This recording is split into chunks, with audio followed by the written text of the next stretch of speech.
안녕하세요. 하늘소리교회 이모상 목사입니다. 2021년 6월 28일 월요일 오늘의 말씀 시작하겠습니다. 오늘 나눌 말씀은 사도행전 12장 18절에서 25절의 말씀입니다. 나리샘의 군인들은 베드로가 어떻게 되었는지 알지 못하여 적지 않게 소동하니 헤롯이 그를 찾아도 보지 못하매 파수꾼들을 신문하고 죽이라 명하니라. 헤롯이 유대를 떠나 가이사랴로 내려가서 머무니라. 헤롯이 두로와 시돈 사람들을 대단히 노여워하니 그들의 지방이 왕국에서 나는 양식을 먹는 까닭에 한마음으로 그에게 나아와 왕의 침소 맡은 신하 블라스도를 설득하여 화목하기를 청한지라. 헤롯이 나를 택하여 왕복을 입고 단상에 앉아 백성에게 연설하니 백성들이 크게 부르되 이것은 신의 소리요 사람의 소리가 아니라 하거늘 헤롯이 영광을 하나님께로 돌리지 아니하므로 주의 사자가 곧 친히 벌레에게 먹혀 죽으니라. 하나님의 말씀은 흥왕하여 더하더라.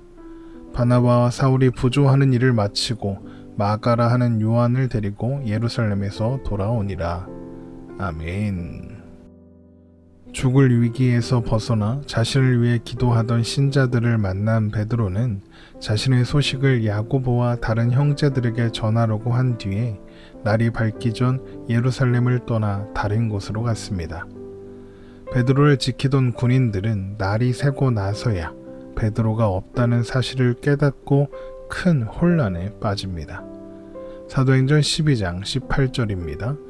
나리샘의 군인들은 베드로가 어떻게 되었는지 알지 못하여 적지 않게 소동하니 베드로가 사라졌다는 보고를 받은 헤롯은 베드로를 찾게 했지만 이미 베드로는 예루살렘을 떠나 다른 곳으로 간 뒤였기 때문에 찾을 수 있을 리가 없었죠. 그러자 헤롯은 그 밤 베드로를 지킨 군인들이 공모하여 베드로를 빼돌린 것은 아닌가 이렇게 생각하고 그들을 신문했지만 아무런 소득을 얻지 못했고 결국 그들에게 직무유기의 책임을 물어 그들을 죽이라 이렇게 명령했습니다. 이 일이 있은 후 헤롯은 유대를 떠나 가이사랴로 왕궁을 옮겨 그곳에서 지내게 됩니다. 사도행전 12장 19절입니다.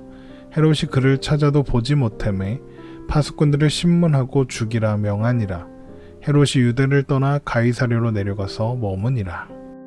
그런데 그 즈음에 헤롯이 두로와 시돈 사람들의 일로 대단히 노여워하는 일이 있었습니다. 어떤 일 때문에 헤롯이 그들에게 노여워했는지는 정확하게 알 수 없지만 그 일 때문에 헤롯은 두로와 시돈 지역으로 가는 무역품들, 특히 식량의 수출을 금지했습니다. 현대에서도 종종 일어나는 무역을 통한 경제 제재를 시행했던 것이죠. 식량의 대부분을 유대에서 가져와 충족했던 두로와 시돈 사람들은 가이사랴에 사절단을 보냈고 사절단들은 헤롯의 신하인 블라스도를 설득하여 화해를 청했습니다. 사도행전 12장 20절입니다. 헤롯이 두로와 시돈 사람들을 대단히 노여워하니 그들의 지방이 왕궁에서 나는 양식을 먹는 까닭에 한마음으로 그에게 나와 왕의 침소 맡은 신하 블라스도를 설득하여 화목하기를 청한지라. 왕의 침소를 맡은 신하가 무슨 권한이 있어서 이렇게 중대한 외교적 사안에 관여하나 이런 생각이 들 수도 있습니다. 그러나 왕이 자신의 침소를 맡긴다는 것은 자신이 잠든 동안 자신의 생명을 맡긴다 이런 의미가 됩니다. 그러니까 침소를 맡은 신하는 오늘날의 경호실장 같은 또 비서실장 같은 그런 역할을 하는 신하였던 것이죠. 그래서 헤롯도 블라스도라는 신하의 의견을 받아들여서 두로와 시돈과의 관계를 회복했던 것입니다. 그리고 헤롯은 이 일을 기념하기 위해서 날을 정하고 두로와 시돈에서 온 사절단들과 신하들 그리고 백성들 앞에 공식적인 연설을 하게 됩니다. 사도행전 12장 21절입니다. 헤롯이 나를 택하여 왕복을 입고 단상에 앉아 백성에게 연설하니 유대 역사가인 요세푸스에 따르면 헤롯은 이날에 온전히 은으로만 짜여서 그 천이 참으로 멋진 왕복을 입고 동틀 무렵 보좌와 비슷하게 생긴 단상에 올라 앉았으며 그렇게 헤롯이 단상에 오를 때 해가 떠올랐고 그래서 은으로 짠 옷에 햇빛이 비칠 때 햇빛이 찬란하게 반사되어 빛났고 그 모습을 본 사람들이 이것을 신비로워했다 이렇게 전하고 있습니다. 그래서 그곳에 모인 사람들은 헤롯의 목소리가 사람의 목소리가 아니라 신의 소리라고 헤롯은 신이다 이렇게 환호했던 것입니다. 사도행전 12장 22절입니다. 백성들이 크게 부르되 이것은 신의 소리요 사람의 소리가 아니라 하거늘. 헤롯은 이런 반응을 얻기 위해서 자신을 드러내고 증명하기 위해서 백성들에게 자신의 위상을 과시하기 위해서 의도적으로 그 시간에 해가 떠오르기 직전에 은으로 만든 옷을 입고 단상에 올랐던 것입니다. 그리고 헤롯이 그것을 의도했다면 아마도 군중들 틈에는 헤롯이 심어둔 사람들이 섞여 있었을 겁니다. 그리고 그런 식의 헤롯은 신의 소리를 내는 사람이다 이런 식의 호응을 유도하기도 했었겠죠. 그러나 이 일은 하나님 보시기에 악했습니다. 사도행전은 하나님께만 돌려질 수 있는 영광을 취한 헤롯이 하나님의 심판을 받았고 그래서 그가 벌레에 먹혀 죽었다 이렇게 전하고 있습니다. 사도행전 12장 23절입니다. 헤롯이 영광을 하나님께로 돌리지 아니하므로 주의 사자가 고치니 벌레에게 먹혀 죽으니라. 벌레에 먹혔다 이것은 당시의 피부병을 설명할 때 사용했던 관용적인 표현이었습니다. 그러니까 아마도 헤롯은 원인을 알 수 없는 괴질로 피부가 썩어 들어가는 증상으로 죽었을 것이다 이렇게 추측해 볼 수 있는 것입니다. 이때 헤롯의 나이는 54세였고 갈릴리의 분봉왕이었던 기간까지 합치면 총 7년, 유대 전체의 왕위에 오른 지는 3년째 되던 해였습니다. 그렇게 교회를 핍박하고 교회를 사라지게 하고자 했던 헤롯이 죽었습니다. 그러나 하나님의 말씀은 더욱 흥황해 갔죠. 하나님께서 세우신 교회를 사람이 무너뜨릴 수 없다는 것이 다시 한번 드러나고 있는 것입니다. 사도행전 12장 24절입니다. 하나님의 말씀은 흥왕하여 더하더라. 바나바와 사울이 예루살렘 교회를 위한 부조를 사도들이나 7집사가 아니라 예루살렘 교회의 장로들에게 전해야 했던 그 배경을 설명한 사도행전은 이제 바나바와 사울이 그 부조를 잘 전달하고 마가 요한과 함께 예루살렘에서 안디옥으로 돌아왔다라는 이야기를 전하며 12장을 마무리합니다. 사도행전 12장 25절입니다. 바나바와 사울이 부조하는 일을 마치고 마가라 하는 요한을 데리고 예루살렘에서 돌아오니라. 자신의 존재가 사나 죽으나 주님 안에 있음을 고백했던 베드로는 죽음의 위기에서 놀라운 기적으로 감옥에서 빠져나왔습니다.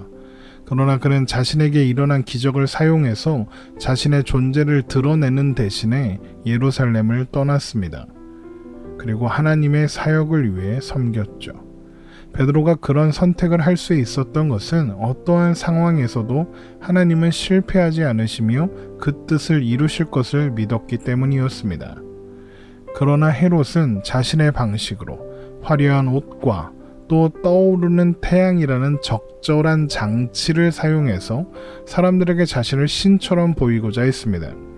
그렇게 자신의 대단함을, 자신의 우월함을 사람들 앞에 보여서 자신의 존재를 드러내고 싶었던 것입니다.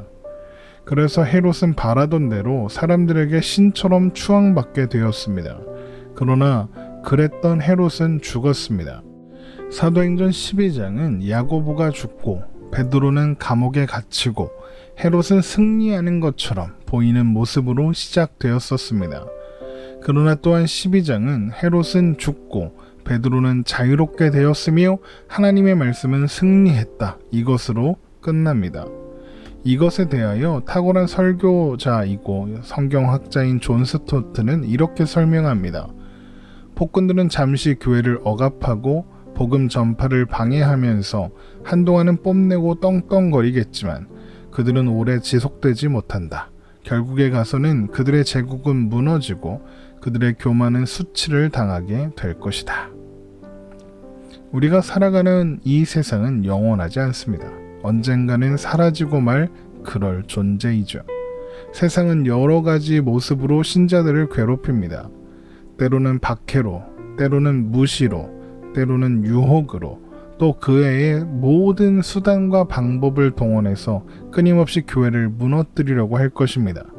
그러나 영원하지 않은 세상이 영원한 하나님 나라를 무너뜨릴 수 없다는 것을 여러분 기억하시기 바랍니다. 요한계시록 21장 3절에서 7절의 말씀입니다.